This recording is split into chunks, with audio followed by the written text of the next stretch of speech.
ನಮಸ್ಕಾರ. Welcome back to gardening with Preethi. ಎಲ್ಲರೂ ಹೇಗಿದ್ದೀರಾ? ಹೋಪ್ ಎಲ್ಲರೂ ತುಂಬ ಚೆನ್ನಾಗಿದ್ದೀರಾ ಅಂದ್ಕೊಂಡು ಮತ್ತೊಂದು ಯೂಸ್ಫುಲ್ ವಿಡಿಯೋದೊಂದಿಗೆ ಬಂದಿದ್ದೀನಿ. ಇವತ್ತಿನ ವಿಡಿಯೋದಲ್ಲಿ ನಾನು ಈಗ ಆಲ್ರೆಡಿ ನೀವು ತಮ್ಮನೆಲ್ಲ ನೋಡಿರ್ತೀರಾ. ಹೌದು, ಕೆಲವೊಂದು ಟಿಪ್ಸ್ಗಳನ್ನ ಕರಿಬೇವಿನ ಗಿಡ ಬೆಳೆಸೋಕ್ಕೆ ನಾನು ಹೇಳೋಕ್ಕಂತ ಬಂದಿದ್ದೀನಿ. ಎಷ್ಟೋ ಸಲ ನರ್ಸರಿಯಿಂದ ನೀವು ಗಿಡವನ್ನು ತಂದಿರ್ತೀರಾ, ಮನೆಗೆ ತಂದು ಪಾಟಲ್ಲಿ ಹಾಕಿದ ತಕ್ಷಣ ಗಿಡ ಚೆನ್ನಾಗಿ ಬೆಳೆಯೋದಿಲ್ಲ.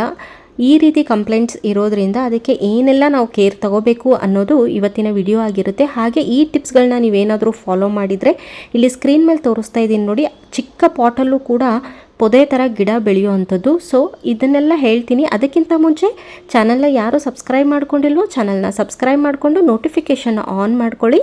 Welcome back to gardening with Preethi. ಇಲ್ಲಿ ಸ್ಕ್ರೀನ್ ಮೇಲೆ ನೀವು ನೋಡ್ತಾ ಇದ್ದೀರಾ, ಒಂದು 10ರಿಂದ 12 ಇಂಚ್ ಪಾಟ್ ಇರ್ಬೋದು. ಅಷ್ಟು ಚಿಕ್ಕ ಪಾಟಲ್ಲಿ ಇಷ್ಟು ಚೆನ್ನಾಗಿ ಗಿಡ ಬಂದಿದೆ ಅಂದರೆ ನಾನು ಏನೆಲ್ಲ ಕೇರನ್ನು ತಗೋತೀನಿ ಅನ್ನೋದನ್ನು ಇವತ್ತು ನಿಮಗೆ ನಾನು ಹೇಳೋಕ್ಕಂತ ಬಂದಿದ್ದೀನಿ. ತುಂಬ ಸಿಂಪಲ್ ಆಗಿರುವಂಥ ಟಿಪ್ಸ್ಗಳನ್ನ ಹೇಳ್ತೀನಿ. ಈ ಟಿಪ್ಸ್ಗಳನ್ನ ಫಾಲೋ ಮಾಡಿದರೆ ನಿಮ್ಮ ಗಿಡನೂ ಕೂಡ ತುಂಬ ಚೆನ್ನಾಗಿ ಗ್ರೋತ್ ಆಗುತ್ತೆ. ಹಾಗೆಯೇ ಕೆಲವೊಂದು ಫರ್ಟಿಲೈಸರ್ನೂ ಕೂಡ ಈ ವಿಡಿಯೋದಲ್ಲಿ ನಾನು ಹೇಳ್ತೀನಿ. ಅದಕ್ಕೋಸ್ಕರ ಯಾರು ವಿಡಿಯೋನ ಸ್ಕಿಪ್ ಮಾಡದೆ ಕಂಪ್ಲೀಟ್ ವಿಡಿಯೋನ ನೋಡಿ. ಸೊ ಇಲ್ಲಿ ನೋಡ್ತಾ ಇದ್ದೀರಾ ನೀವು, ಇಷ್ಟು ಚಿಕ್ಕ ಪಾಟಲ್ಲಿ ಈ ರೀತಿ ಬರೋಕ್ಕೆ ಮೇನ್ ಕಾರಣ ಅಂತಂದರೆ, ಫಸ್ಟಿಗೆ ನಾವು ನರ್ಸರಿಯಿಂದ ತಂದು ಆದಮೇಲೆ ಗಿಡವನ್ನು ಯಾವ ಪಾಟಲ್ಲಿ ಹಾಕಬೇಕು ಅನ್ನೋದನ್ನು. ಪಾಟ್ ಸೈಜ್ ಕೂಡ ತುಂಬ ಇಂಪಾರ್ಟೆಂಟ್ ಆಗುತ್ತೆ. 10ರಿಂದ 12 ಇಂಚ್ ಪಾಟ್ ಏನಿದೆ ಅದರಲ್ಲಿ ನೀವು ಹಾಕಬೇಕು ಕರಿಬೇವಿನ ಗಿಡವನ್ನು. ಅದಕ್ಕಿಂತ ಚಿಕ್ಕ ಪಾಟಲ್ಲಿ ನೀವೇನಾದರೂ ಗಿಡವನ್ನು ಹಾಕಿದರೆ ಅದು ಬೆಳೆಯೋಕ್ಕೆ ತುಂಬ ಕಷ್ಟ ಆಗಿ, ಹಾಗೆಯೇ ಬೇರುಗಳು ಸಫೋಕೇಟ್ ಆಗಿ ಗಿಡದ ಬೆಳವಣಿಗೆ ನಿಂತು ಹೋಗುತ್ತೆ. ಸ್ವಲ್ಪ ಮಟ್ಟಿಗೆ ಗಿಡ ತಂದಾದಮೇಲೆ ಒಂದು 2 ತಿಂಗಳು ಬೆಳಿಬೋದು, ಅದಾದಮೇಲೆ ಗಿಡ ಕಂಪ್ಲೀಟಾಗಿ ನಿಂತು ಹೋಗುತ್ತೆ ಬೆಳೆಯೋದು. ಸೊ ಅದಕ್ಕೋಸ್ಕರ ಫಸ್ಟಿಗೆ ನೀವು ನರ್ಸರಿಯಿಂದ ತಂದಾದಮೇಲೆ ಆದಷ್ಟು ಸ್ವಲ್ಪ ದೊಡ್ಡ ಪಾಟಲ್ಲಿ ಹಾಕೋದನ್ನು ನೀವು ರೂಢಿ ಮಾಡ್ಕೋಬೇಕು.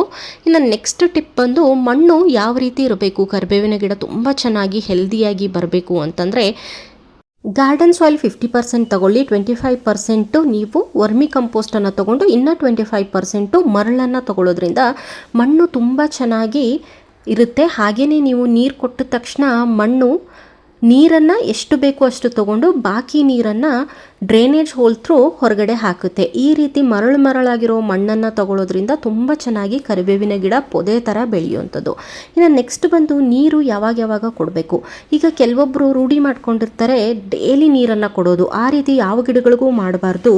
ನೀರು ಕೊಡಬೇಕು ಅಂತಂದರೆ ನೀವು ಮಣ್ಣನ್ನು ಚೆಕ್ ಮಾಡಬೇಕಾಗುತ್ತೆ. ಮಣ್ಣು 1ರಿಂದ 2 ಇಂಚು ಒಣಗಿದ ಆದಮೇಲೆ ನೀವು ನೀರು ಕೊಡೋದ್ರಿಂದ ಗಿಡ ತುಂಬ ಚೆನ್ನಾಗಿ ಬೆಳೆಯುವಂಥದ್ದು. ನೀವು ಮೇಲಿನ ಮೇಲೆ ನೀರು ಏನಾದರೂ ಕೊಡ್ತಾ ಹೋದರೆ ಮಣ್ಣು ಜಾಸ್ತಿ ನೀರನ್ನು ಹಿಡಿದಿಟ್ಕೊಂಡು ಮಣ್ಣಿನಲ್ಲಿ ಫಂಗಸ್ ಕೂಡ ಆಗುವಂಥ ಚಾನ್ಸಸ್ ಇರುತ್ತೆ. ಹಾಗೆಯೇ ಈ ಕರಿಬೇವಿನ ಗಿಡಕ್ಕೆ ಡ್ರೈ ಆಗಿರುವಂಥ ಮಣ್ಣು ತುಂಬ ಇಷ್ಟ ಆಗುತ್ತೆ. ನೀರು ಬೇಕು, ಬಟ್ ತೀರಾ ನೀರು ಹಾಕೋದ್ರಿಂದ ಮಣ್ಣು ಸಾಗಿ ಆಗಿ ರೂಟ್ ಏನಿರುತ್ತೆ ಅದು ಕೊಳೆಯೋಕ್ಕೆ ಸ್ಟಾರ್ಟ್ ಆಗುತ್ತೆ. ಇಲ್ಲಿ ಸ್ಕ್ರೀನ್ ಮೇಲೆ ತೋರಿಸಿದ್ನಲ್ವ, ಇಷ್ಟು ಡ್ರೈ ಆದಮೇಲೆ ನೀವು ನೀರು ಕೊಡೋದ್ರಿಂದ ಗಿಡ ತುಂಬ ಚೆನ್ನಾಗಿ ಬೆಳೆಯುತ್ತೆ. ಇಲ್ಲಿ ನೋಡ್ತಾ ಇದ್ದೀರಾ ನೀವು ಸ್ಕ್ರೀನ್ ಮೇಲೆ, ಇಷ್ಟು ಚಿಕ್ಕ ಗಿಡ ಅದು ನಾನು ತಂದಾಗ, ನಾನು ರೀಪಾಟ್ ಮಾಡಿದಾಗ. ಇವಾಗ ನಿಮಗೆ ಲಾಸ್ಟಿಗೆ ನಾನು ತೋರಿಸ್ತೀನಿ ಯಾವ ರೀತಿ ಬೆಳ್ಕೊಂಡಿದೆ ಅಂತ. ಇಲ್ಲಿ ನಾವು ಬರೀ ನೀರನ್ನು ಕೊಡೋದು, ಮಣ್ಣನ್ನು ಚೆನ್ನಾಗಿಟ್ಕೊಂಡ್ರೆ ಆಗಲ್ಲ. ಮೇನ್ ಕರಿಬೇವಿನ ಗಿಡಕ್ಕೆ ಬಿಸಿಲು ಬೇಕು. ಬಿಸಿಲು 5ರಿಂದ 6 ಗಂಟೆ ನೀವು ಬಿಸಿಲು ಏನು ಕೊಡದೇ ಇದ್ದರೆ, ನೆರಳಲ್ಲಿ ಗಿಡವನ್ನು ಇಟ್ಟರೆ ನಿಜವಾಗ್ಲೂ ಗಿಡ ಬೆಳೆಯೋದಿಲ್ಲ. ಗಿಡ ಸತ್ತು ಹೋಗುತ್ತೆ, ಎಲೆಗಳು ಹಳದಿ ಆಗೋಕ್ಕೆ ಸ್ಟಾರ್ಟ್ ಆಗುತ್ತೆ, ಎಲೆಗಳು ಉದ್ರಕ್ಕೆ ಸ್ಟಾರ್ಟ್ ಆಗುತ್ತೆ.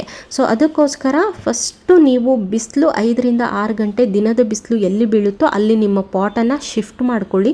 ಬಿಸಿಲು ಬೇಕಾಗಿರುವಂಥ ಗಿಡ ಆದ್ದರಿಂದ ಇದನ್ನು ನೀವೇನಾದರೂ ನೆರಳಲ್ಲಿ ಇಟ್ಟರೆ ಗಿಡ ಬೆಳೆಯೋದಿಲ್ಲ. ಸೊ ಇನ್ನು ನೆಕ್ಸ್ಟ್ ಟಿಪ್ಪು ನಿಮಗೆ ಪ್ರೂನಿಂಗ್. ಇಲ್ಲಿ ನೋಡ್ತಾ ಇದ್ದೀರಾ ನೀವು, ನಾನು ಪ್ರೂನಿಂಗ್ ಯಾವ ರೀತಿ ಮಾಡ್ತಾ ಇದ್ದೀನಿ ಅಂತ. ಮೇಲ್ಗಡೆ 1ರಿಂದ 2 ಇಂಚ್ ಆಗುವಷ್ಟು ನೀವು ಪ್ರೂನಿಂಗ್ ಮಾಡೋದ್ರಿಂದ ಗಿಡ ಉದ್ದವಾಗಿ ಬೆಳೆಯೋ ಬದಲು ನೀವು ಎಲ್ಲಿ ಪ್ರೂನಿಂಗ್ ಮಾಡಿರ್ತೀರ ಅಲ್ಲಿ ಕವಲ್ ಹೊಡೆದು ಸುಮಾರು ಬ್ರ್ಯಾಂಚ್ಗಳು ಬರುವಂಥದ್ದು. ಆಗ ಗಿಡ ತುಂಬ ಬುಷಿಯಾಗಿ ಕಾಣಿಸೋವಂಥದ್ದು. ಸುಮಾರು ಬ್ರ್ಯಾಂಚ್ಗಳು ಬರಬೇಕು ಅಂತಂದರೆ 2 ತಿಂಗಳು ಅಥವಾ 3 ತಿಂಗಳಿಗೆ ಒಂದು ಸಲ ನೀವು ಮೇಲ್ಗಡೆ ಟಿಪ್ಪನ್ನು ಪ್ರೂನಿಂಗ್ ಮಾಡೋದ್ರಿಂದ ಗಿಡ ತುಂಬ ಚೆನ್ನಾಗಿ ಬುಷಿಯಾಗಿ ಬರುವಂಥದ್ದು. ಇನ್ನು ನೆಕ್ಸ್ಟ್ ಟಿಪ್ ಬಂದು, ನೀವು ಯಾವಾಗಲೇ ನೀರು ಕೊಡ್ತಾ ಇರ್ತೀರಾ ಅಲ್ವಾ ನಿಮ್ಮ ಕರಿಬೇವಿನ ಗಿಡಕ್ಕೆ, ಈ ರೀತಿ ಮಣ್ಣನ್ನು ಸ್ವಲ್ಪ ಅಗೆದು ನೀರು ಕೊಡೋದ್ರಿಂದ ಗಟ್ಟಿಯಾಗಿರೋವಂಥ ಮಣ್ಣು ಸ್ವಲ್ಪ ಸಡಿಲ ಆಗಿ ತುಂಬ ಚೆನ್ನಾಗಿ ನೀರನ್ನು ಅಬ್ಸರ್ವ್ ಮಾಡ್ಕೊಳ್ಳುತ್ತೆ ಮಣ್ಣು. ಆಗ ತುಂಬ ಚೆನ್ನಾಗಿ ಗಿಡ ಬೆಳೆಯುವಂಥದ್ದು. ಈ ರೀತಿ ಮಾಡೋದ್ರಿಂದ ಮಣ್ಣು ಗಟ್ಟಿಯಾಗೋದು ಕಡಿಮೆ ಆಗುತ್ತೆ. ಹಾಗೆ ಗಟ್ಟಿಯಾಗಿ ರೂಟ್ ರಾಟ್ ಆಗುತ್ತೆ ಮಣ್ಣಲ್ಲಿ. ಹಾಗೆ ಫಂಗಸ್ ಕೂಡ ಬರುವಂಥ ಚಾನ್ಸಸ್ ಇರುತ್ತೆ. ಇದನ್ನೆಲ್ಲವನ್ನು ಈ ಮೆಥಡಿಂದ ನಾವು ಅವಾಯ್ಡ್ ಮಾಡ್ಬೋದು. ಸೊ ಇಲ್ಲಿ ನೋಡ್ತಾ ಇದ್ದೀರಾ ನೀವು ಸ್ಕ್ರೀನ್ ಮೇಲೆ ಇಷ್ಟು ಗಿಡ ಇರೋದನ್ನು ನಾನು ಆಲ್ರೆಡಿ ಪ್ರೂನಿಂಗ್ ಮಾಡಿದ್ದೀನಿ. ನಿಮಗೆ ಪ್ರೂನಿಂಗ್ ನೀವು ಒಂದು 2-3 ತಿಂಗಳು ಒಂದು ಸಲ ನೀವು ಪ್ರೂನಿಂಗ್ ಮಾಡ್ಬೋದು.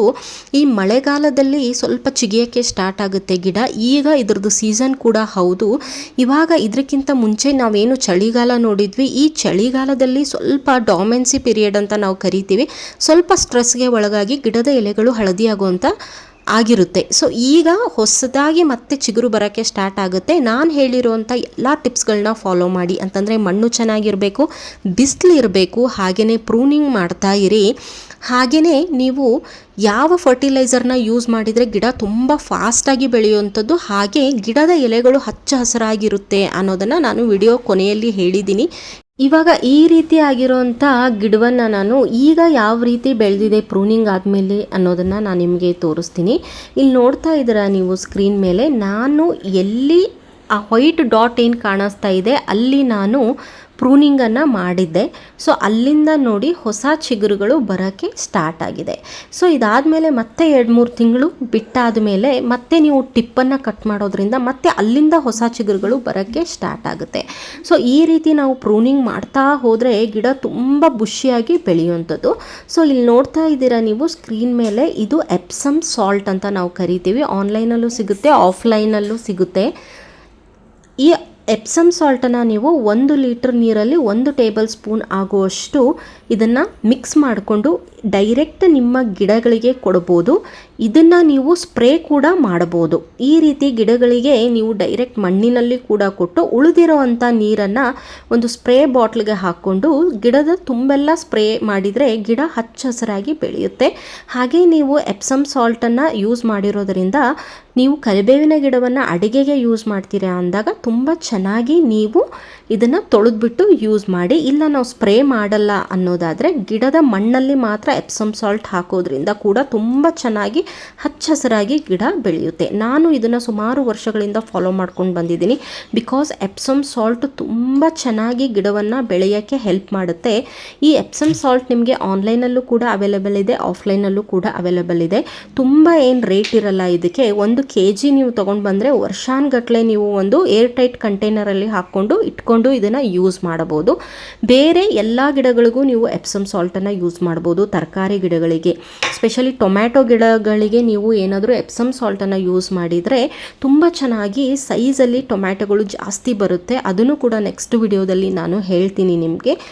ಇವಾಗ ನೋಡಿದ್ರಲ್ಲ ಕರಿಬೇವಿನ ಗಿಡ ಯಾವ ರೀತಿ ನಾವು ಬೆಳೆಸಬೇಕು ಅನ್ನೋದನ್ನು ಸಿಂಪಲ್ಲಾಗಿ ಕೆಲವೊಂದು ಟಿಪ್ಸ್ಗಳನ್ನ ಹೇಳಿದ್ದೀನಿ. ನಿಮ್ಮ ಕರಿಬೇವಿನ ಗಿಡದಲ್ಲಿ ಏನಾದರೂ ತೊಂದರೆ ಇದ್ದರೆ ನೀವು ಕಾಮೆಂಟ್ ಮಾಡ್ಬೋದು, ನಾನು ಆನ್ಸರ್ ಮಾಡ್ತೀನಿ ಅಂತ ಹೇಳ್ತಾ ಇವತ್ತಿನ ವಿಡಿಯೋನ ನಾನು ಇಲ್ಲಿಗೆ ಮುಗಿಸ್ತಾ ಇದ್ದೀನಿ. ವಿಡಿಯೋ ಇಷ್ಟ ಆಗಿದ್ದರೆ ಲೈಕ್ ಮಾಡಿ, ಶೇರ್ ಮಾಡಿ, ಸಬ್ಸ್ಕ್ರೈಬ್ ಮಾಡಿ. ನೆಕ್ಸ್ಟ್ ವಿಡಿಯೋದಲ್ಲಿ ಸಿಗೋಣ. Thank you.